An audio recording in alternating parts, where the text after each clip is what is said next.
Chapter 7. To Change the World. Katrina's Perspective. Artis and I knew better than to say anything of our relationship to Zolin or Zara. I guess we were still friends, but the closer we came to each other, the further we drifted from them. We still went on adventures to make money, but it was more of a business relationship than a friendly relationship. Then one day, it was one of our adventures that changed everything. We had been contracted by the city library. The head scholar said underground monsters had burrowed their way into the basement and had been living down there as long as anyone could recall.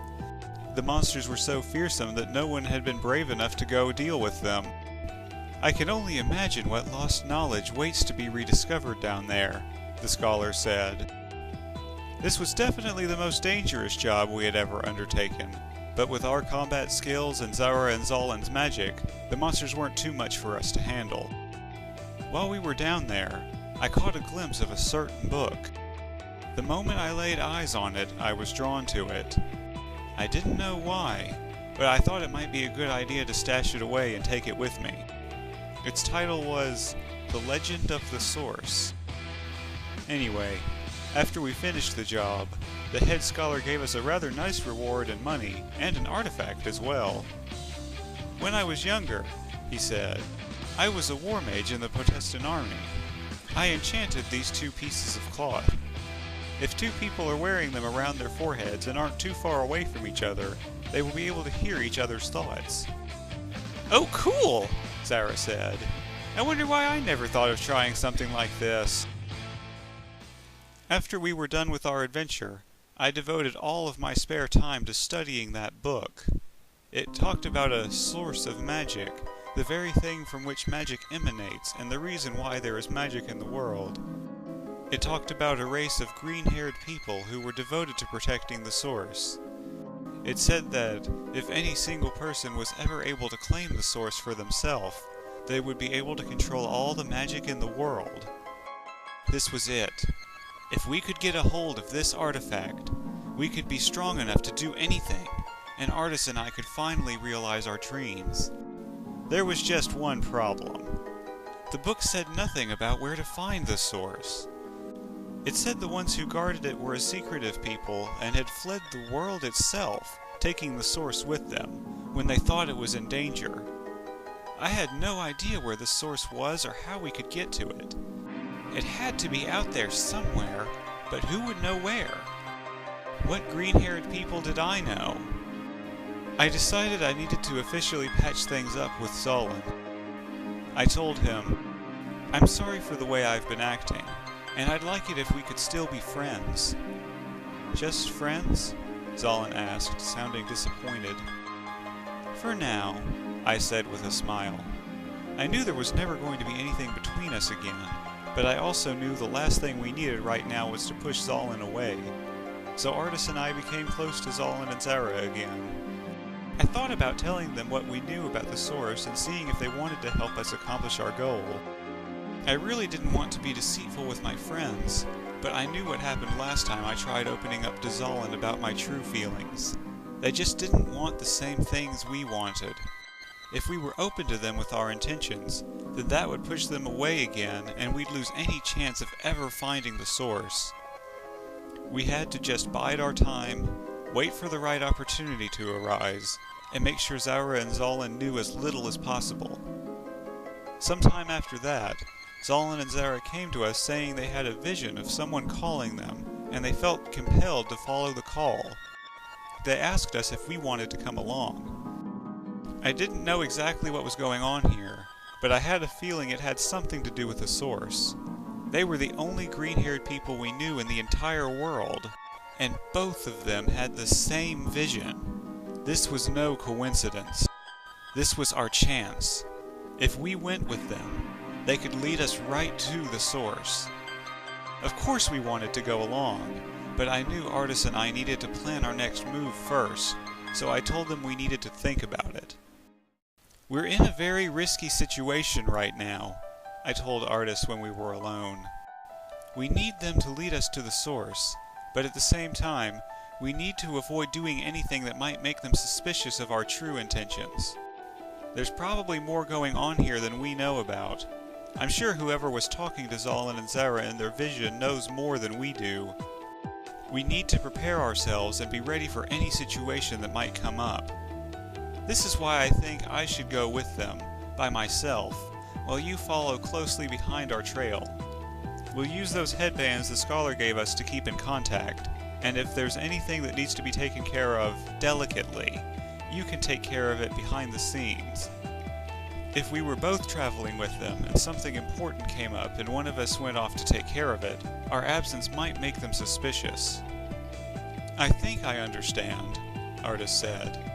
I guess this means we won't be seeing each other for a while. I'm afraid so, I said.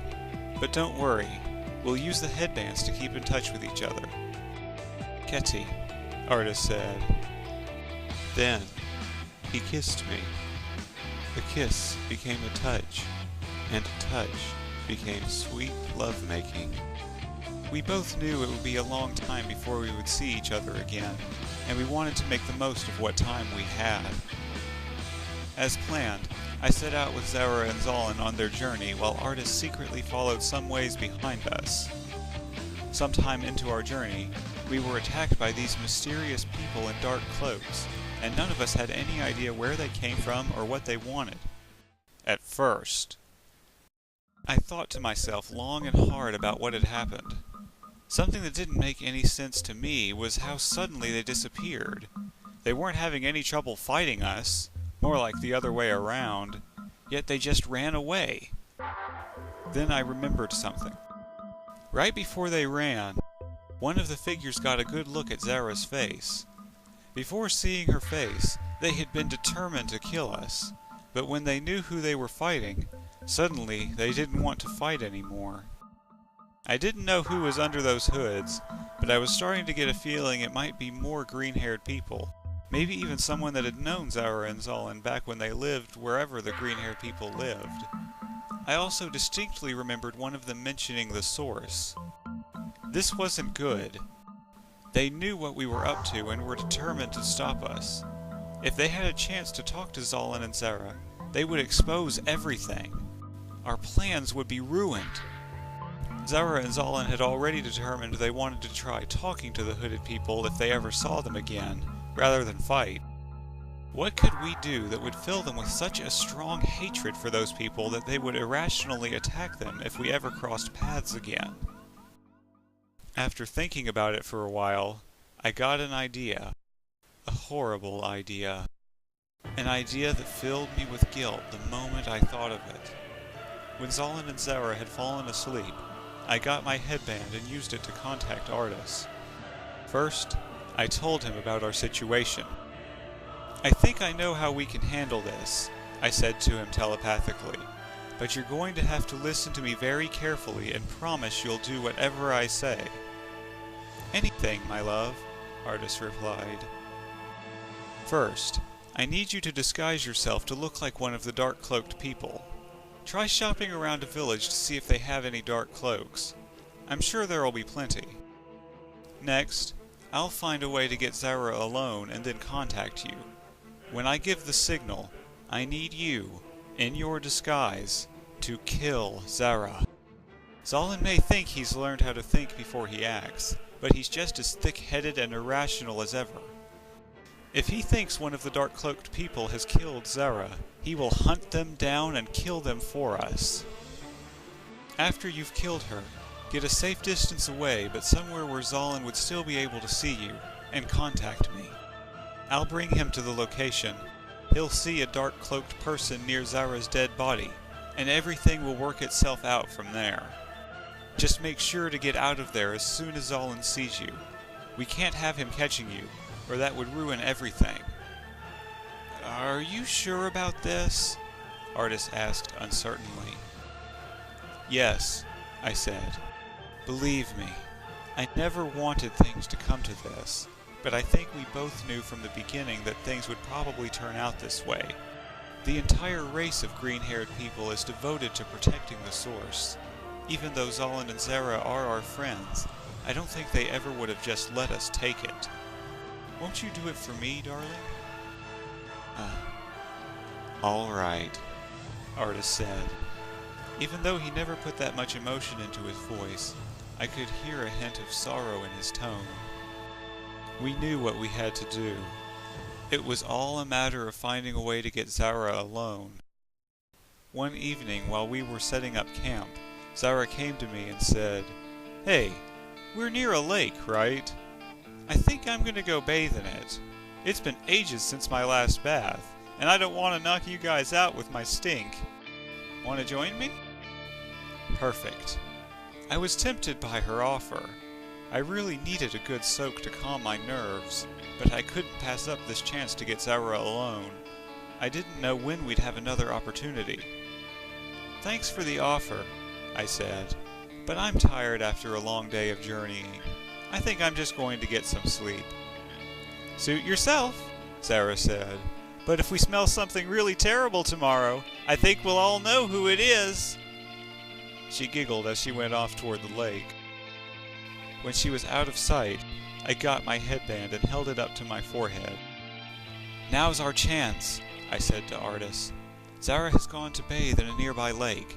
She couldn't be any more vulnerable. You know what you have to do. It's now or never." Artis's perspective. I took a moment to prepare myself for the task ahead. I still couldn't believe what I was about to do. After putting on my cloak, I prepared my dagger. I knew I couldn't hold it out in the open. Zara had seen me use it before, and she might recognize it. I got some string and tied the dagger to my arm so only the blade stuck out from underneath the sleeve of my cloak. Then I went and took care of business. Zara's magic was strong, but I knew her every move. I had seen it all before, and we even trained together sometimes. There was nothing she could throw at me that she hadn't thrown at me before. After I plunged the dagger into her back, she fell to the ground, and I knew my work was done. I didn't know if she could hear me anymore, but I knelt down beside her and whispered, "I'm sorry, Zara," into her ear. I wished things didn't have to end this way, but I think Hetty was right. If those people had a chance to talk to Zara and Zolin, they would have turned them against us. In any case, we had put ourselves at odds with all of the green-haired people the moment we decided we wanted to take the source and use its power. We wanted to use it for a good reason, but I'm sure it wouldn't have mattered to any of them. This fight between us was going to happen, one way or another. After I made my peace, I told Hetty, "Okay, it's done," and I went to the top of a hill in the distance but near the location. I just waited up there for a while. I think I might have even cried a little. Finally, I saw Kitty and Zolin appear. Katrina's perspective. Zolin ran up to Zara's body, got on his knees, and shouted, "Zara! No!" He started sobbing hysterically. He struggled to speak, but I could make out him saying, "I promised Father I would protect you! I promised!" The whole scene tore me apart, and I started crying too. It wasn't just fake tears to convince Zolin. I couldn't believe what I had done. The only way I made myself feel better was by reassuring myself that this was all for the greater good. When I got a grip on myself, I looked around to see if I could see Artis anywhere. When I spied him on a nearby hill, I pointed and shouted, "Look there!" Artis's perspective. I saw Zolin turn his attention to me. After letting him get a good look, I got out of there. I knew my part in this was done. Katrina's perspective. "You!" Zolin shouted. "I swear I'll kill you for this! I will make you suffer!" The way Zolin acted over the next few days was kind of scary, to be honest. All he could think about was getting revenge, and he talked about some rather disturbing things he'd do to the dark-cloaked people when he finally caught them. After some more time traveling, we heard a voice shout, "Hey!" We looked over and saw that it was one of the dark-cloaked people. Zolin immediately drew his spear and clenched it tight. "We need to talk," the person said. "And you need to die!" Zolin shouted with sorrow and rage as he plunged his spear into the person's chest. They fell down onto their back. Zolin walked up to them, started pulling their hood back, and said, "Now, who are you?"